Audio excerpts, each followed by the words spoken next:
नाही येईल आवाज घ्या काय विषय. नगराध्यक्ष नगरसेवक पदाच्या निवडणुकीचा कार्यक्रम जाहीर झालेला आहे. मागेच प्रभाग रचनाच्या सीमांकन निश्चित करून या ठिकाणी वार्ड रचना नगर परिषदेने फायनल केल्या आणि आत्ताच त्या वार्ड रचनेनुसार मतदार यादी घोषित करून आज शेवटचा दिवस हरकतीवर या ठिकाणी देण्यात आलेला आहे. त्या संदर्भात आज या ठिकाणी मी मुख्याधिकारी साहेबांना निवेदन दिलं. आज जे नगरपालिकेने जी नगररचना केली त्या नगर रचनेनुसार ती मतदार यादी बनली पाहिजे ही आमची रास्त मागणी आहे.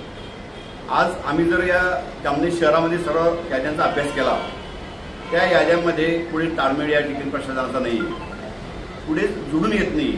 तुम्ही जी प्रभाग रचना निश्चित केलेली आहे त्यानुसार त्या प्रभागामध्ये ते सर्व मतदार आले पाहिजे हे क्रमप्राप्त असताना जाणीवपूर्वक राजकीय हेतूने राजकीय दबावपोटी इकडचे मतदान तिकडे तिकडचे मतदान इकडे पुढे जामनेर शहरामध्ये लोकांना कामाला लावलेलं आहे. यांनी कशासाठी केलं?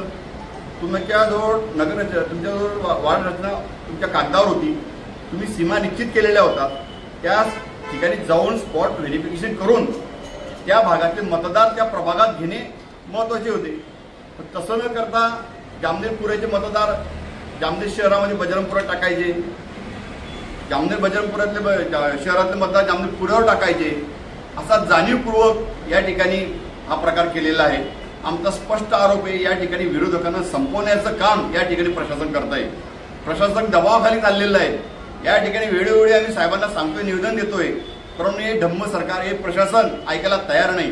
आम्ही या ठिकाणी निवडणूक आयोगाला सुद्धा देणार आहोत. या ठिकाणी जर मतदारापासून वंचित राहिला तर या ठिकाणी लोकशाही धोका देणार आहे. कारण मतदाराला मतदार सापडणार नाही. आपण ज्या ठिकाणी राहतो त्या ठिकाणी मतदार नसल्यावर तो मतदारापासून लांब जाईल. आज बऱ्याच जामनेरपुरा आणि बजरंगपुरा हा अंतर्भागात खूप लांब अंतर आहे. मतदार कसा जाईल त्या ठिकाणी मतदान करायला? मग हे का केलं, कुणाच्या इशाऱ्यावरती केलं?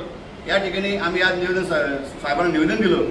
साहेबांना सांगितलं की तुम्ही या ठिकाणी आम्ही जे निवेदन दिल्याप्रमाणे प्रत्येक प्रभागात जाऊन स्पॉट व्हेरिफिकेशन करावं आणि त्यानुसार मतदार यादी निश्चित करावी ही आमची मागणी आहे. त्या संदर्भात निवेदन दिलेलं आहे.